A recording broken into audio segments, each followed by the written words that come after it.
तो वहीं रामनवमी के दिन जिस तरह पश्चिम बंगाल में हिंसा हुई है, जिसको लेकर सभी तमाम पार्टियां ममता सरकार पर हमलावर है, वहीं इस पर केंद्रीय मंत्री अनुराग ठाकुर ने भी कहा है। आपको बता दें कि रामनवमी के दिन जिस तरह पश्चिम बंगाल में हिंसा हुई है और जिसको लेकर सभी तमाम पार्टियां ममता सरकार पर हमलावर है, और इसी को लेकर केंद्रीय मंत्री अनुराग ठाकुर ने भी ममता बनर्जी पर हमला किया है।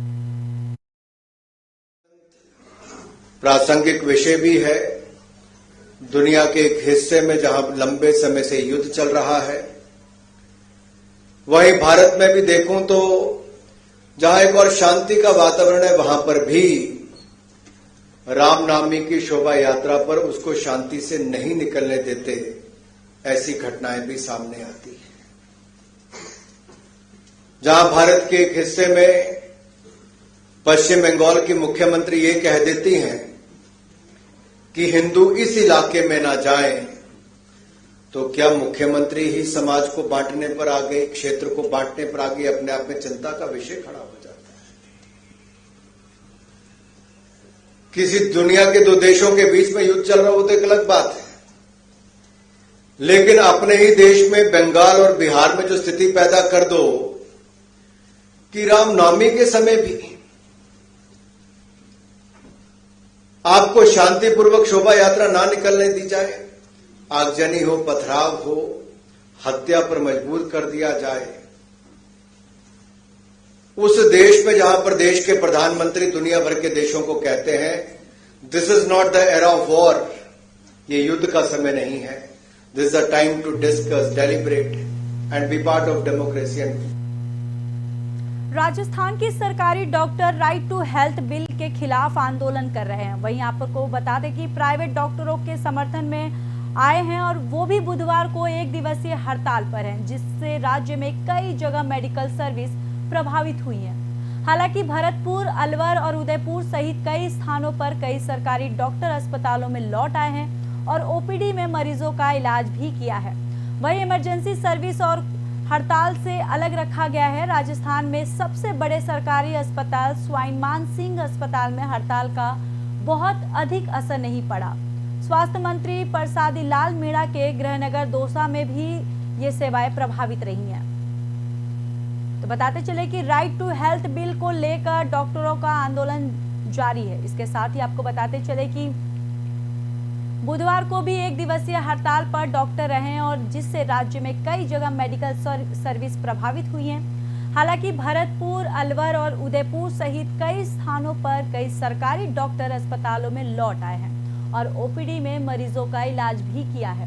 वहीं अगर बताते चले कि इमरजेंसी सर्विस और को लेकर हड़ताल से अलग रखा गया है। राजस्थान में सबसे बड़े सरकारी अस्पताल स्वाइन मानसिंह अस्पताल में हड़ताल का बहुत ज्यादा असर नहीं देखने को पड़ा। वहीं स्वास्थ्य मंत्री परसादी लाल मीणा के गृहनगर दौसा में भी सेवाएं प्रभावित रही हैं। तो बताते चले कि राजस्थान में राइट टू हेल्थ बिल को लेकर आंदोलन लगातार जारी है।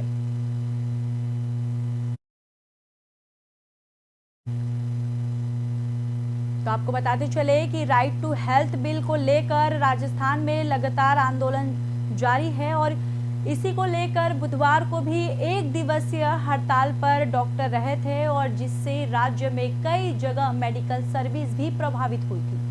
हालांकि भरतपुर, अलवर और उदयपुर सहित कई स्थानों पर कई सरकारी डॉक्टर अस्पतालों में लौट आए और ओपीडी में मरीजों का इलाज भी किया। वहीं इमरजेंसी सर्विस को लेकर हड़ताल से अलग रखा गया है। राजस्थान में सबसे बड़े सरकारी अस्पताल स्वाइन मानसिंह अस्पताल में हड़ताल का ज्यादा असर नहीं देखने को मिला है। स्वास्थ्य मंत्री परसादी लाल मीणा के गृहनगर दौसा में भी सारी सेवाएं प्रभावित रही हैं।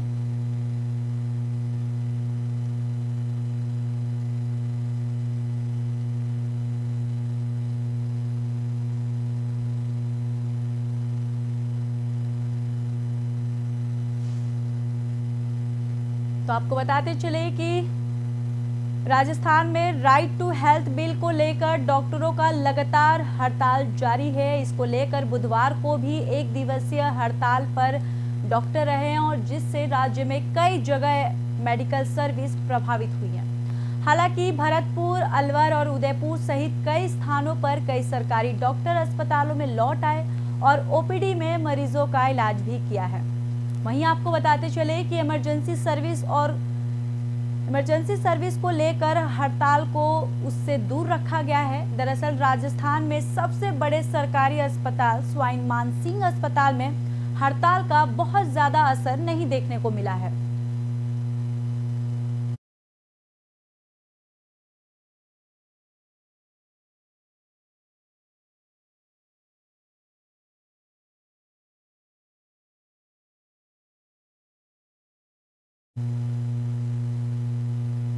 तो चलिए बढ़ते अगली खबर की ओर। वारिस पंजाब डे का प्रमुख अमृतपाल सिंह लगभग 17 दिनों से फरार है।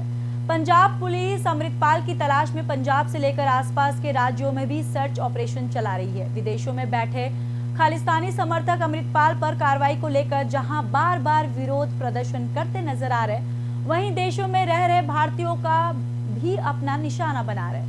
उन्हें जान से मारने की धमकी दी जा रही है, जिसको लेकर भारतीय दूतावास के उच्च अधिकारियों को इसकी सूचना दी गई है।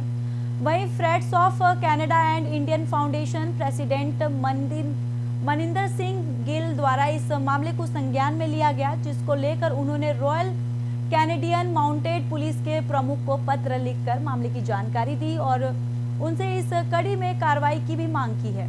मनिंदर गिल का कहना है कि 18 मार्च को अमृतपाल के खिलाफ एक्शन के बाद उनके द्वारा कनाडा का दौरा करने वाले उच्चायुक्त संजय वर्मा के लिए रात्रि भोज समारोह का आयोजन करना था, लेकिन खालिस्तानी समर्थकों ने इसका विरोध प्रदर्शन कर आह्वान किया है। इसके बाद 19 मार्च को खालिस्तानी समर्थक समागम स्थल पर पहुंचे और मेहमानों से गाली गलौज की। इस दौरान कुछ लोग घायल भी हो गए। खालिस्तानी समर्थकों का प्रदर्शन करीब 5 घंटे चला। वहीं गिल का यह भी कहना है कि इसके बाद से लगातार उन्हें सोशल मीडिया पर अकाउंट्स पर जान से मारने की धमकी मिल रही है। अमेरिका के वॉशिंगटन में भारतीय दूतावास के बाहर हुए खालिस्तानी प्रदर्शन के खिलाफ दिल्ली सर्वोच्च न्यायालय के वकील ने शिकायत दर्ज करवाई है और शिकायत दर्ज करवाते हुए वकील की तरफ से खालिस्तानी प्रदर्शनकारियों का पासपोर्ट भी रद्द करने की मांग की गई है। तो बताते चले कि 17 दिन से अमृतपाल फरार चल रहा है, जहां पर पंजाब पुलिस उसके खिलाफ सर्च ऑपरेशन भी जारी है। इसके साथ ही आपको बताते चले कि अधिकारियों को इसकी सूची दी गई थी। Friends of Canada and Indian foundation president Maninder Singh Gill द्वारा इस मामले को संज्ञान में लिया गया है, जिसको लेकर उन्होंने रॉयल कैनेडियन माउंटेड पुलिस के प्रमुख को पत्र लिखकर मामले की जानकारी दी है और उनसे इस कड़ी में कार्रवाई की मांग भी की है। मनिंदर गिल का कहना है कि 18 मार्च को अमृतपाल के खिलाफ एक्शन के बाद उन्होंने द्वारा कनाडा का दौरा करने वाले उच्चायुक्त संजय वर्मा के लिए रात्रि भोज समारोह का आयोजन करना था, लेकिन खालिस्तानी समर्थकों ने विरोध प्रदर्शन का आह्वान किया है। इसके बाद 19 मार्च को खालिस्तानी समर्थक समागम स्थल पर पहुंचे और मेहमानों से गाली गलौज की। इस दौरान कुछ लोग घायल भी हो गए। खालिस्तानी समर्थकों का प्रदर्शन करीब 5 घंटे चला। गिल का कहना है कि इसके बाद से लगातार उन्हें सोशल मीडिया पर अकाउंट्स पर जान से मारने की धमकी मिल रही है। अमेरिका के वॉशिंगटन में भारतीय दूतावास के बाहर हुए खालिस्तानी प्रदर्शन के खिलाफ दिल्ली सर्वोच्च न्यायालय के वकील ने शिकायत दर्ज करवाई है और शिकायत दर्ज करवाते हुए वकील की तरफ से खालिस्तानी प्रदर्शनकारियों का पासपोर्ट भी रद्द करने की मांग की है।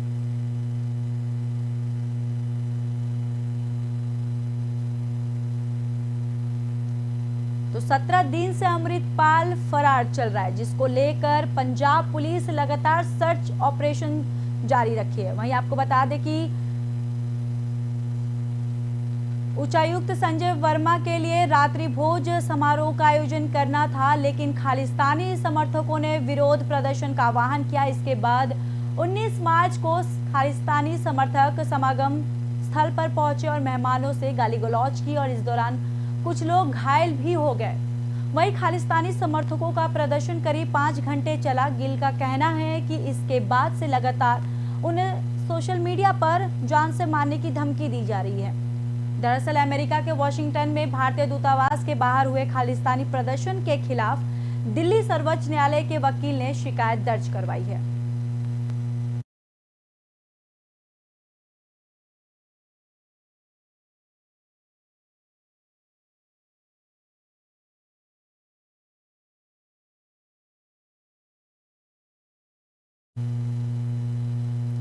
केंद्रीय मंत्री रामेश्वर तेली ने G20 देशों से आह्वान किया है कि रोजगार कार्य समूह के 3 प्राथमिकता वाले क्षेत्र कौशल अंतराल, गिग और प्लेटफॉर्म इकोनॉमिक और सामाजिक सुरक्षा के सतत वित्त पोषण पर विचार विमर्श जारी रखें ताकि उन्हें स्पष्ट रणनीति में तब्दील किया जा सके।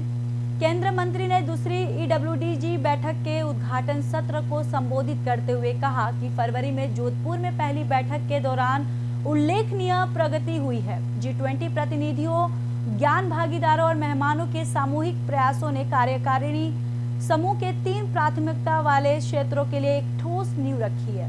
उन्होंने कहा कि संबंधित मंत्रालयों द्वारा अपने देशों में विचार विमर्श को आगे बढ़ाया जाए। उन्होंने ये भी कहा कि G20 देशों में इसके अंतिम कार्यरत्न माध्यम से वैश्विक अर्थव्यवस्था को परिभाषित करने के लिए महत्वपूर्ण है। प्रमुख प्राथमिकता वाले क्षेत्रों पर ठोस परिणामों की ओर बढ़ने के लिए सामूहिक और रचनात्मक संवाद की आवश्यकता है। उन्होंने कहा कि G20 देशों को इन चर्चाओं को पूरी सावधानी और जिम्मेदारी के साथ जारी रखना चाहिए, जबकि सार्वजनिक नीति को इस तरह से डिजाइन करने की जरूरत है ताकि यह कमजोर और गरीबों तक पहुंचे। तो बताते चले कि केंद्रीय मंत्री ने G20 में 20 देशों से अपील की है, जहां पर आपको बताते चले कि फरवरी में जोधपुर में पहली बैठक के दौरान उल्लेखनीय प्रगति हुई है। G20 प्रतिनिधियों, ज्ञान भागीदारों और मेहमानों के सामूहिक प्रयासों ने कार्यकारी समूह के 3 प्राथमिकता वाले क्षेत्रों के लिए एक ठोस नींव रखी है। उन्होंने कहा कि संबंधित मंत्रालय द्वारा अपने देशों में विचार विमर्श को आगे बढ़ाना चाहिए। उन्होंने कहा कि G20 देशों में इसके अंतिम के लिए माध्यम से वैश्विक अर्थव्यवस्था को परिभाषित करने के लिए महत्वपूर्ण है। प्रमुख प्राथमिकता वाले क्षेत्रों पर ठोस परिणाम की ओर से बढ़ने के लिए सामूहिक और रचनात्मक संवाद की आवश्यकता है। उन्होंने कहा कि G20 देशों को इन चर्चाओं को पूरी सावधानी और जिम्मेदारी के साथ जारी रखना चाहिए, जबकि सार्वजनिक नीति को इस तरह से डिजाइन करने की जरूरत है कि ताकि यह कमजोर और गरीबों तक पहुंचे।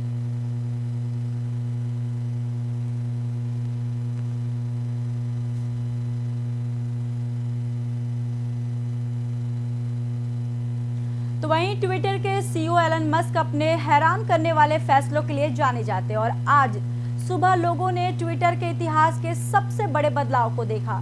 इस बार एलन मस्क ने ट्विटर के आइकॉनिक ब्लू बर्ड लोगो को हटा दिया है और यूजर्स को भारी हैरानी में डाल दिया है। ट्विटर के पेज पर जाने के बाद लोगों को ट्विटर के लोगो की जगह डॉगी की तस्वीर दिख रही थी। हालांकि ये बदलाव अभी ट्विटर के वेब पेज पर नहीं है और फिलहाल यूजर को ट्विटर मोबाइल ऐप पर ब्लू बर्ड ही दिख रही है। बताते चले कि ट्विटर के होम बटन के तौर पर दिखने वाली ब्लू बर्ड यानी नीली चिड़िया की जगह अब यूजर्स को डॉगी की तस्वीर दिख रही है और ये बदलाव कुछ घंटों पहले ही हुआ है। तो आपको बताते चले कि ट्विटर के इतिहास में सबसे बड़ा बदलाव हुआ है, जहां पर बताते चले कि ट्विटर के CEO एलन मस्क अपने हैरान करने वाले फैसलों के लिए जाने जाते हैं और आज सुबह लोगों ने ट्विटर के इतिहास के सबसे बड़े बदलाव को देखा है। इस बार एलन मस्क ने ट्विटर के आइकॉनिक ब्लू बर्ड लोगो को हटा दिया है और यूजर्स को भारी हैरानी में डाल दिया है। दरअसल ट्विटर के पेज पर जाने के बाद लोगों को ट्विटर के लोगो की जगह डॉगी की तस्वीर दिख रही थी। हालांकि ये बदलाव अभी ट्विटर के वेब पेज पर नहीं है और फिलहाल यूजर्स को ट्विटर मोबाइल ऐप पर ब्लू बर्ड ही दिख रही है। ट्विटर के होम बटन के तौर पर दिखने वाली ब्लू बर्ड यानी नीली चिड़िया की जगह अब यूजर्स को डॉगी की तस्वीर दिख रही है और ये बदलाव कुछ घंटों पहले ही हुआ है।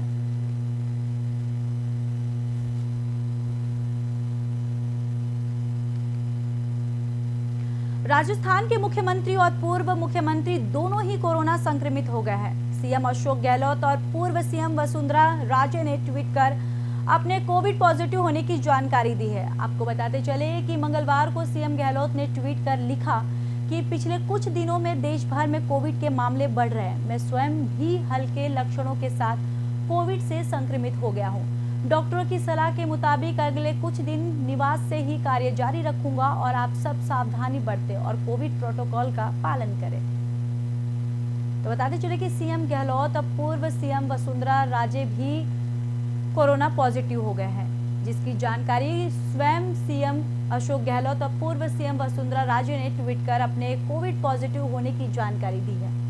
दरअसल मंगलवार को सीएम गहलोत ने ट्वीट कर लिखा कि पिछले कुछ दिनों में देश भर में कोविड के मामले बढ़ रहे हैं और मैं स्वयं भी हल्के लक्षणों के साथ कोविड से संक्रमित हो गया हूं। डॉक्टरों की सलाह के मुताबिक अगले कुछ दिन निवास से ही कार्य जारी रखूंगा और आप सब भी सावधानी बरतें और कोविड प्रोटोकॉल का पालन करें।